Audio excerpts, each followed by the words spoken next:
get this inside inner wing buttoned up. Where I want to try and get to today is to have it all ground down, a nice coat of primer on the inside, and cavity wax in the box section that needs it, and some schutz underneath in the wheel arch to protect it all. So actually get it to a stage where the wing can go back on, if not actually put the wing on as well.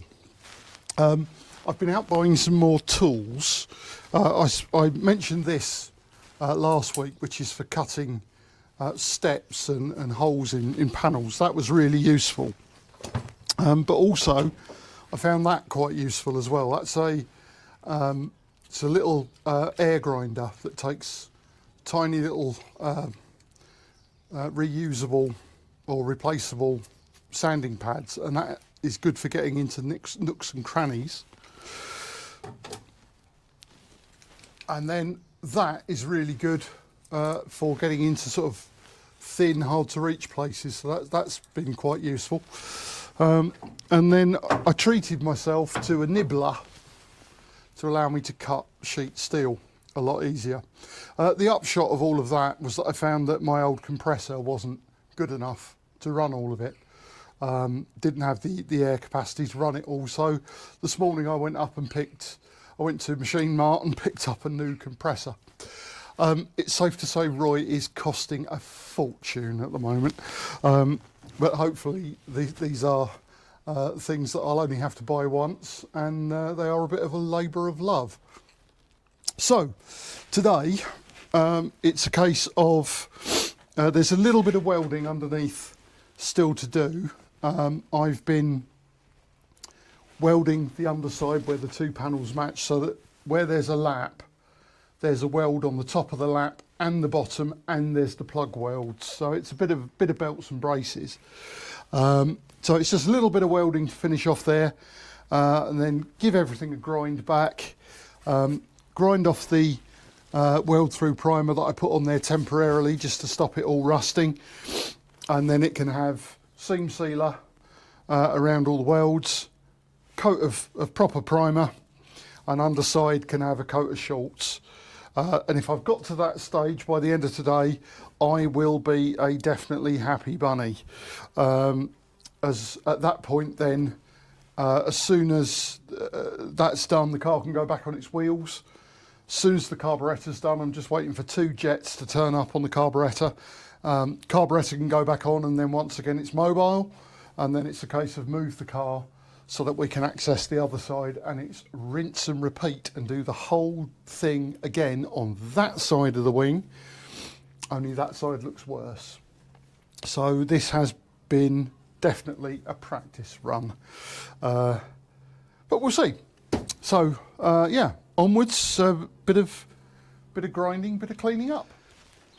So this is a fire resistant sort of carbon fibre cloth that I thought would be absolutely rubbish, but actually seems to work quite well at stopping the car catching fire, which is a good thing.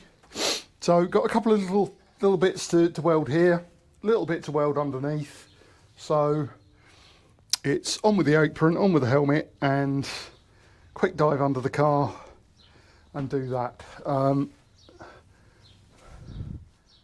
Yeah, welding on what is shaping up to be the hottest day of the year so far.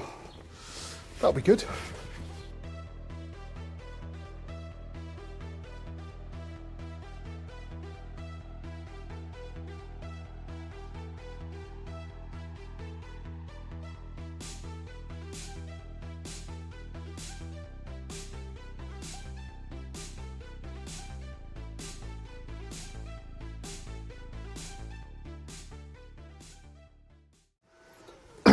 Okay, welding is not quite done. I found another bit of bad metal.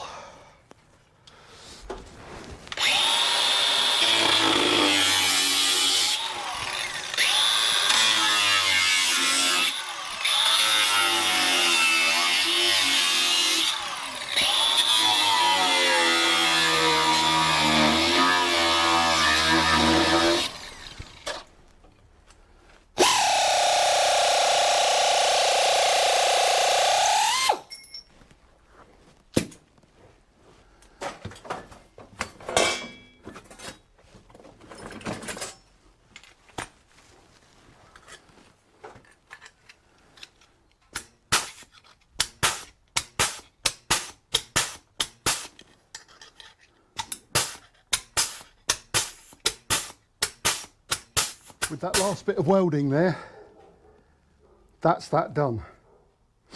Everything is double welded.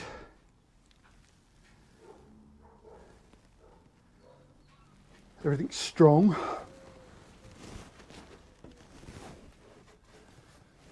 I'm going to give it all a clean up and a wipe down, and then we'll start putting some seam sealer on it.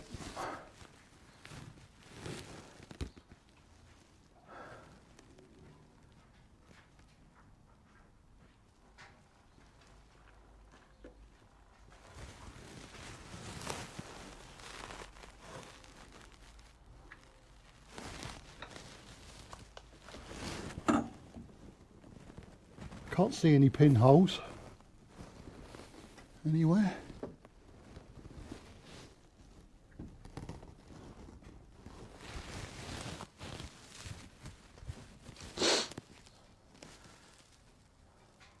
Let's give it a clean up. It's been a marathon. Right, let's give it a hoover up to get some of that grinding dust off of it. I'll put my glasses on again so I can see properly. We'll give it a hoover up and then give it a wipe over with some thinners, just to take all the muck off, and then we can get at it with some seam sealer. So I'll just have a quick tidy up and we'll crack on.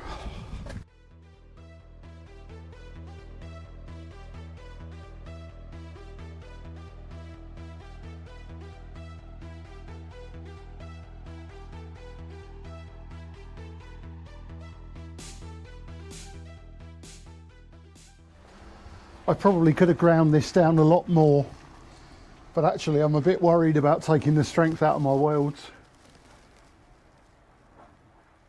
I mean, let's be honest, this is not a concourse restoration. This is a get the car safe and back on the road restoration. These are honest repairs, they are what they are. Solid, in place, welded all round.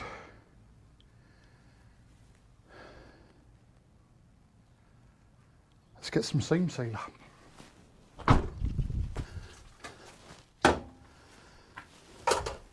Strikes me that a pair of these is a good idea. You can see here where I've welded it from underneath and I've got the penetration through. So I'm confident that all of those panels are, if you like, welded on both sides.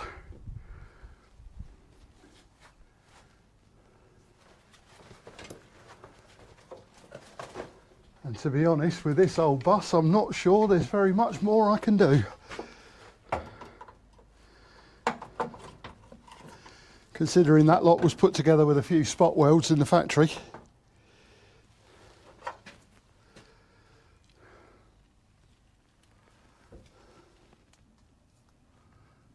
I know Chris at Salvage Rebuilds, when he does this, he makes it look factory. I don't think I can do that, because I'm not sure the stuff was invented when this thing came out of the factory.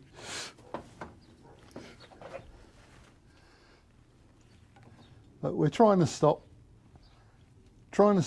anything getting into those welds. That's what we're doing. So, you know, it is what it is. Definitely hides a multitude of sins. But at the end of the day, there is zero point in trying to hide the fact that this has been repaired, because there isn't one of these still left on its wheels where this hasn't been repaired.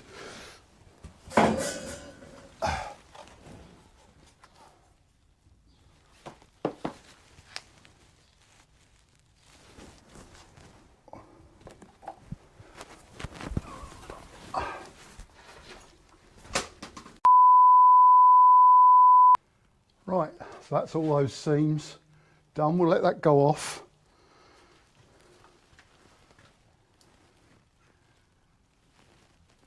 We take a look underneath. I've done them all under there as well.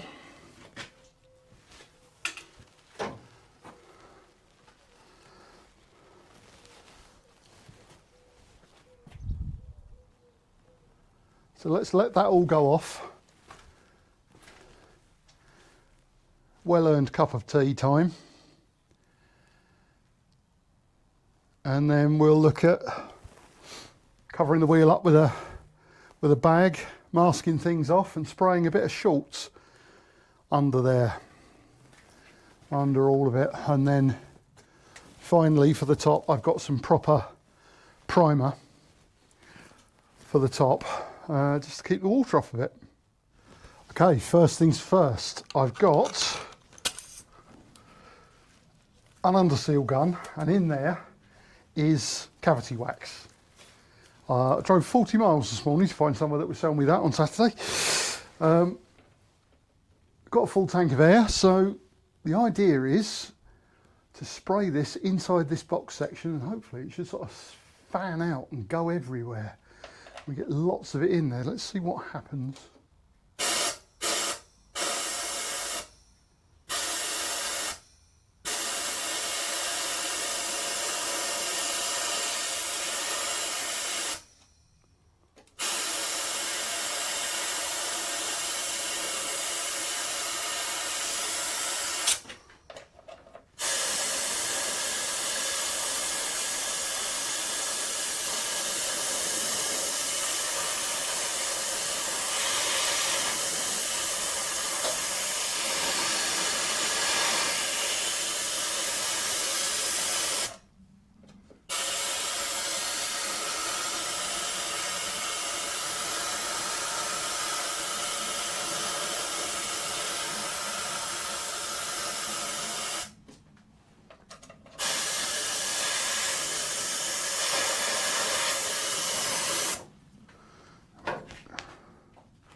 Not convinced it's doing very much.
That's better.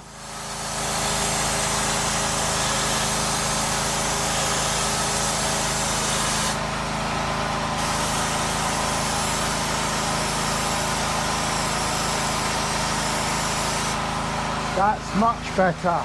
Okay, so frankly, that long tube stopped it working. Cutting the tube down to 6 inches, and suddenly I started to get a nice flow going through it, and I could hear it sort of going everywhere, and I've got it running out the bottom of the panel, which is what I want to see. So I'm fairly confident that's got nice coating in there. It's also come out of the drain hole in the top, so that's good. Let's swap over to a can of Schutz and have a go at making everything really tarry and awful. Right, let's see if we can coat everything, including the GoPro, in some Schutz. Airline over there.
Do you know what?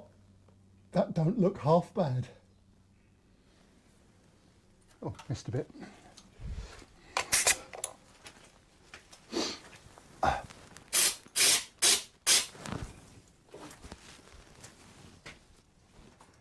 Now it definitely is time for a cup of tea.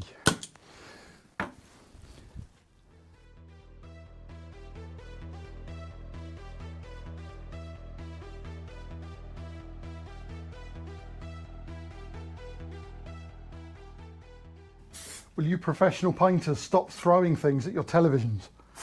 I know.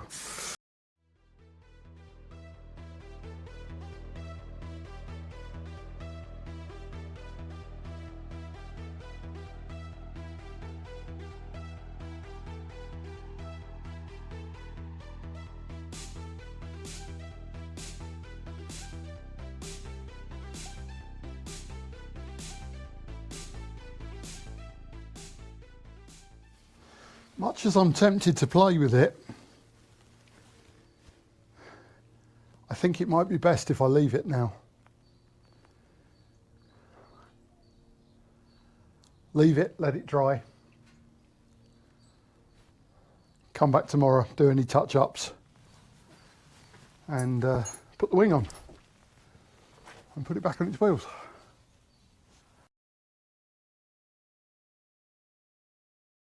Well, good morning. So welcome back to Rescuing Roy. Well, the second part of this episode. What we're going to try and do today is get the wing back on. All of the primer and schutz has gone off overnight. The lesson that I've learned, I think, is not to use rubbish primer from a well-known DIY store. I need to go and see my local paint supplier, which is about 10 miles away from here, and go and talk to them about some proper primer. And now I've got a decent compressor. I think I just need to spray it on with a small spray gun, and it would be a much better job. But it's good enough at the moment to keep the rust at bay. It's going to need rubbing down. The whole idea really was that once I'd got the other wing sorted and the car was mobile again, that actually allows me a bit more freedom. I've got better places to take it to go and do that work. So this really is just to stop the rot getting back into what I've already done. Anyway, onto the wing.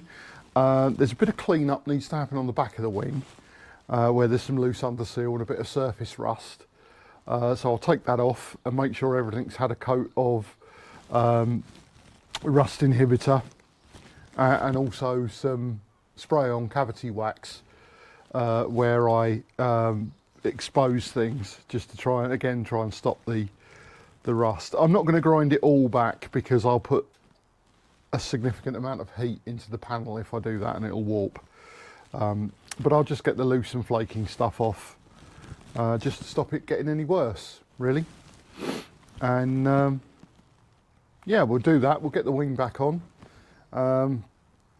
Other little job needs to do today. The bumper needs to go back to the workshop where I've got a workbench and I can work on it, because it's bumper irons and things need sanding down and painting. And also there's a rubber strip that needs to be fixed on it. And there's no point in it kicking around here. It might as well go back to the workshop in safety. Also, there's an electrical issue that I might turn my mind to later on today if I get enough time. Depends how long this takes, really. So anyway, with that in mind, we'll crack on with this wing.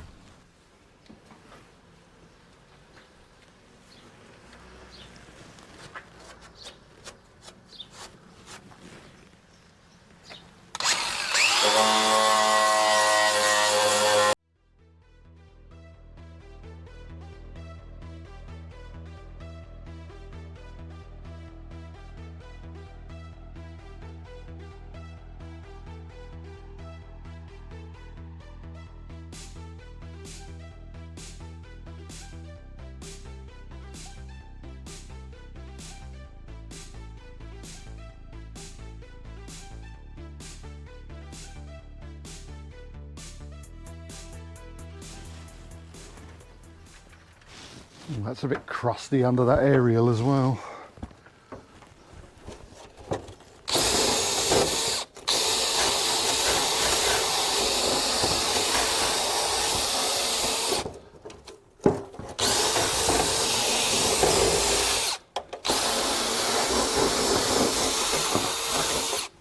I'm literally only leaving the aerial in, so it's filling the hole at the moment. I don't intend to use it.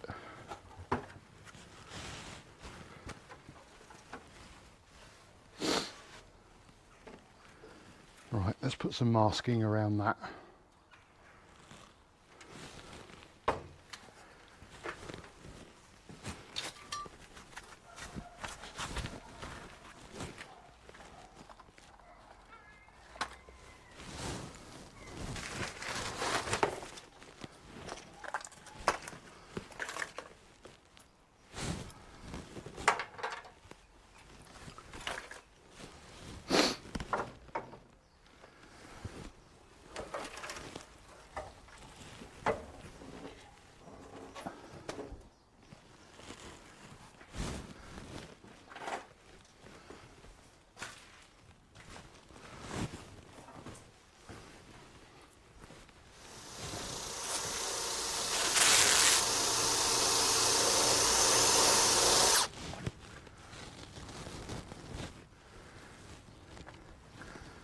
Really trying to be as non-invasive as I can.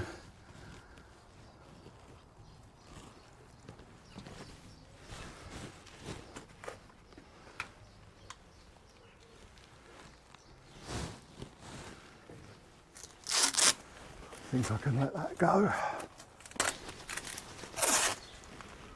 Let's see how that works.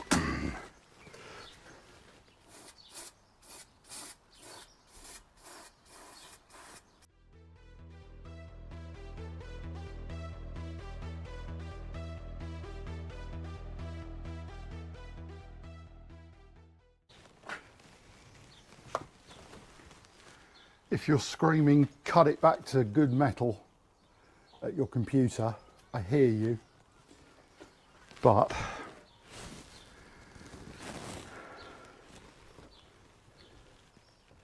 we are in the world of the art of the possible here. Okay, so the Genelite rust cure has gone off. I've given it a second coat, and it's had another 15 minutes. It's very interesting stuff. It puts like a plastic coating over the top of everything, and it's turned all the rust black. So it must be doing something. I've got some proper, well, It's not proper, but it's all right grey primer. I'm just going to dust a bit of this over it all.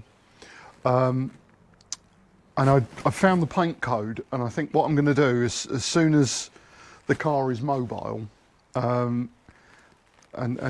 okay to go on the road, probably its first trip is to the paint shop to have its code matched up, and I'll get some paint made. I might even just, looking the paint code up, it looks like it's Opal Weiss Gold, German for white gold. So I might just get a little touch-up pot of that made up, and then I could just touch in the edge of all of this, which would be better than nothing. Okay, we'll let that flash off for 5 minutes and give it another coat.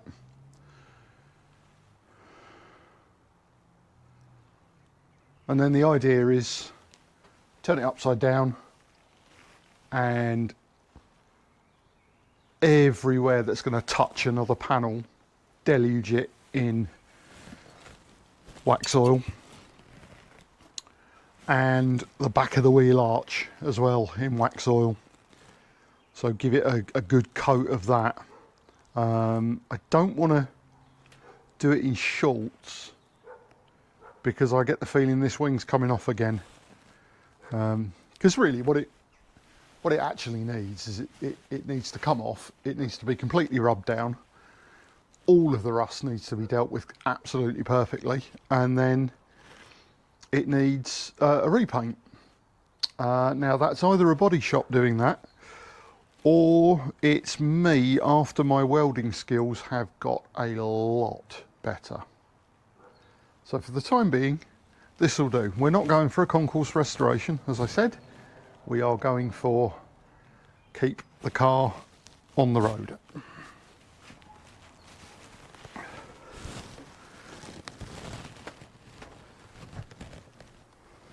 Okay, what I'm particularly interested in here is all of these mating surfaces, where things touch and water can sit.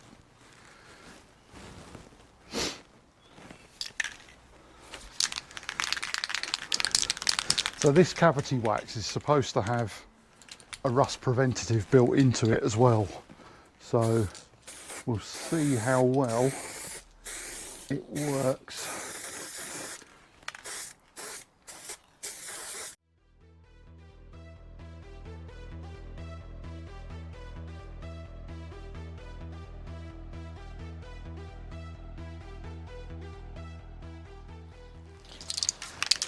Give it 10 minutes for the solvent to flash off, and then we'll give it another couple of coats.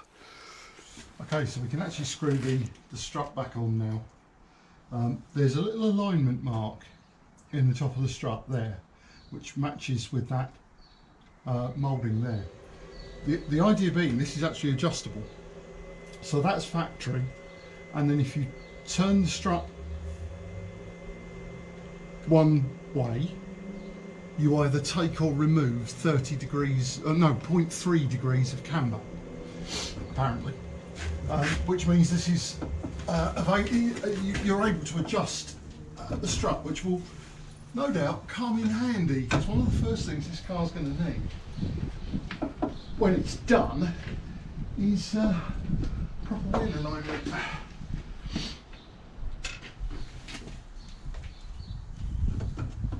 Because who's to say whether these are actually back in the places they should be. There we go, right. Got some new washers there. Let's quickly put one bolt in to hold it.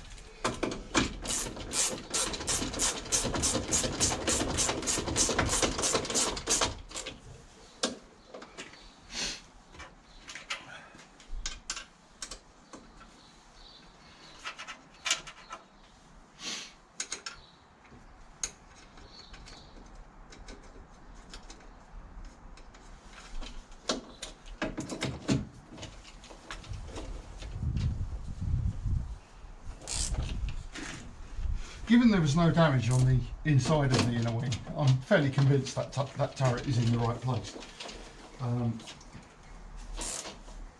What's more likely to have happened is that the wheel alignment would have been set up for where it was leaning in, rather than where it should be. A bit like this bonnet hinge has been adjusted to lift the bonnet to mask the fact that the top of the wing had lifted.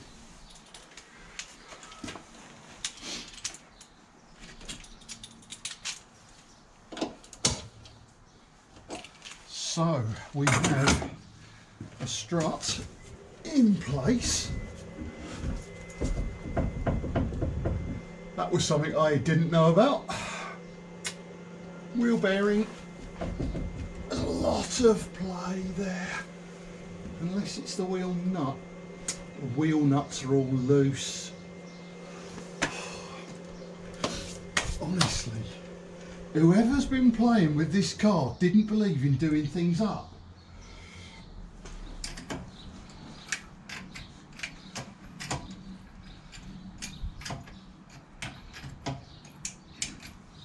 That's better. The wheel bearing is not gone. I'll need to remember to bring the torque wrench over just to do these up properly. So I won't take it on the road just with that. I will make sure that there is a torque wrench put on them. So that's good. That wheel bearing is not dead. I thought there was play in that, but there isn't. Right, we have put off the moment as long as possible. Let's put this wing on.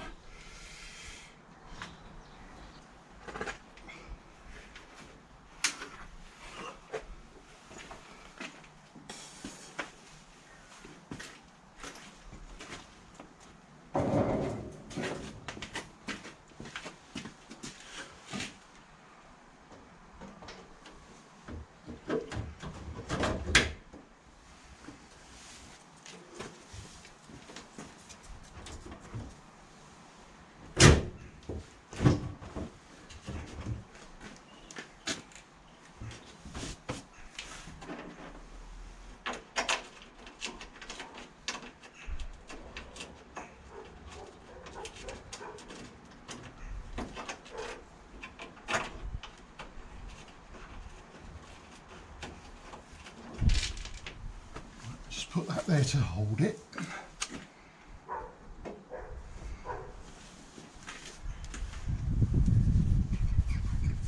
I think probably the most sensible thing to do is going to be to bolt the front and the inside up, because that holds the bottom of it, and then we can adjust this top.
Well, I'm only a touch older than this car and my panels don't line up that well.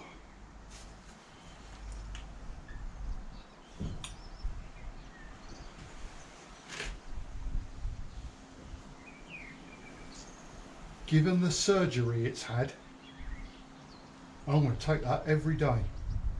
I think we possibly just need to try and roll that over a touch.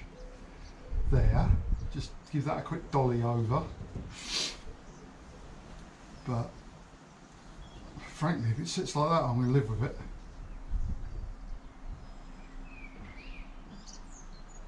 Like I said, my panels don't line up that well.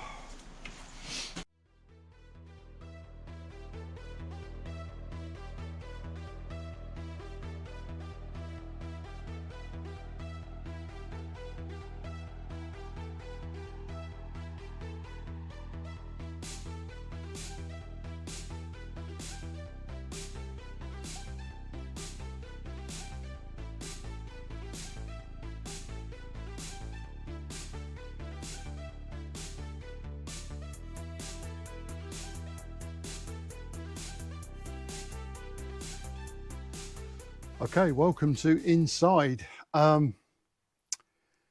This is a little electrical job that needs doing just to start planning what I'm going to do. Some fun and games has obviously happened in here. There was some particularly crazy wiring. I sorted most of that off camera last week, and it looked as though this steering column had been shoved through the wiring at 30 miles an hour. Wires were all tangled up behind it. Some were stretched. It was all loose. Again, it hadn't all been tightened up, which is the hallmark of something that's been done recently to this car. Anyway, I sorted all of that, and I've actually got all the wiring out and exposed, because one of the things that didn't work right at the start was the indicators didn't work. And I noticed that this indicator stalk is not original. That is not the one that I had on my Royale back in the 90s. That's one from a Senator. That's from a later Senator, the jelly mold shaped ones. So that's been replaced, and I suspect the whole column's been replaced, because these columns, they did go. There was a bearing problem with them apparently. And the one thing that's not here at all is the hazard light switch. There's no hazard light switch, and looking at the wiring diagrams, which I found for a Vauxhall Colton, which is effectively the same car, electrically anyway. What happens is the hazard light switch connects, it does two things. When you throw the hazard light switch, it connects the flasher unit to permanent live, and it then connects the output of the flasher unit to both indicator lines. Normally, the output of the flasher unit is connected to this, which then directs it to one or other indicator line. And of course, that wasn't working, because the hazard light switch, if it's not there, it can't connect to an ignition live for indicators and a permanent live for hazards. So the flasher unit doesn't get any power. And it took me about 2 hours the other weekend off camera, just laying here, which is why I took the driver's seat out so that I could get under there properly. Just laying here with a multimeter, trying to work out what was going on. And I got my head around it in the end. I can't find the hazard light switch. Physically, I can't find it. It's not here. The bracket that it should be bolted to is here, but it's not. And I can't find one online anywhere. They were a very strange sort of pull-out red thing. So obviously I need to get some hazard lights working to be, I'm not sure if they're needed to be road legal, but I wouldn't want to be on the road without them. I got the indicators to work by bridging out where the switch should be to prove my theory. And I then did a bit of digging around, and I found that the hazard light switch of a Land Rover does exactly the same switching operation that this needs to do. So even though it's completely the wrong switch, I could wire it in to make the indicators work properly and make the hazard lights work properly. I just, what I'm really looking at the moment is where I can put it that's unobtrusive, because I don't want to start cutting the fascia out or anything to do it. I can't replace one of these switches because it's the wrong size. So it sort of needs to be tucked away somewhere. And the way I was thinking of doing it was to fabricate a small metal panel. And I think I've worked out how to do it, where to do it now, actually, where it can go to be unobtrusive and also removable with no scarring if I find the correct thing. And that's actually down here on the B post or the A post.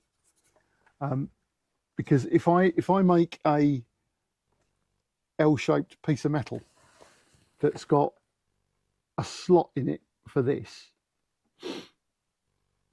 to go in, I could literally clip it over that edge. The door rubber would go over it and hold it in place. The hazard light switch could then sit down there out of the way where nobody would see it. Functionally working and easy to remove later.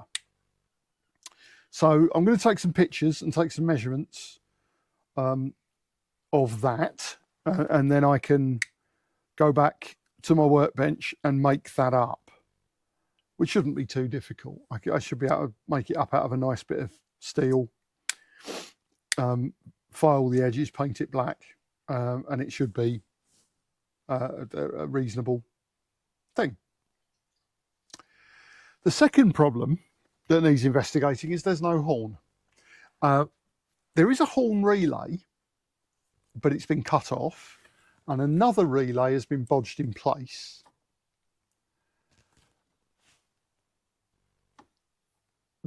The horn isn't here. That's the white. That's the washers, and amazingly,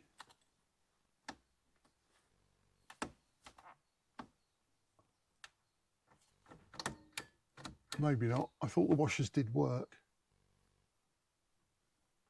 We've got the wipers working now. Oh yeah. Scratch the windscreen as much as we possibly can.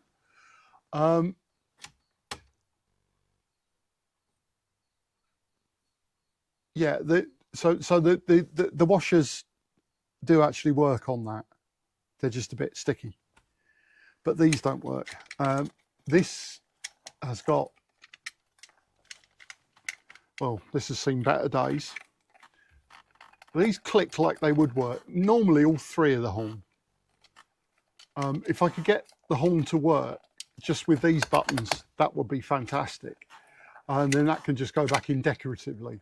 But there is this floating around in here, which I believe is the connection to the outside world. So I think it is time to whip off the steering wheel and see if we can work out what's going on.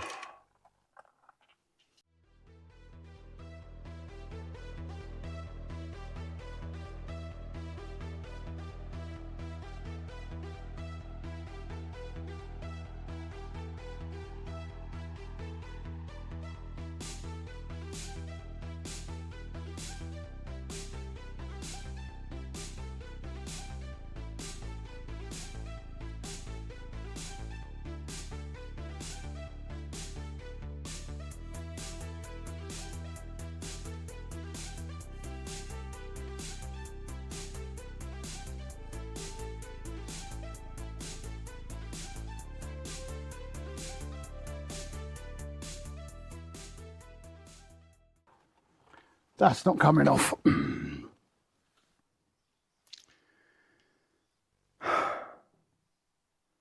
Okay, small puller needed. Tools like that fall into two categories. They are either ridiculously cheap and you curse yourself for having fault with it rather than buy the tool in the first place, or they cost more than the car's worth.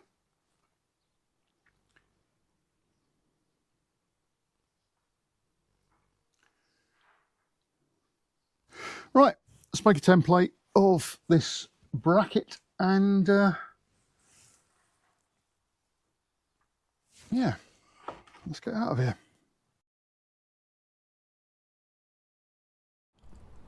Well, there's my little bracket,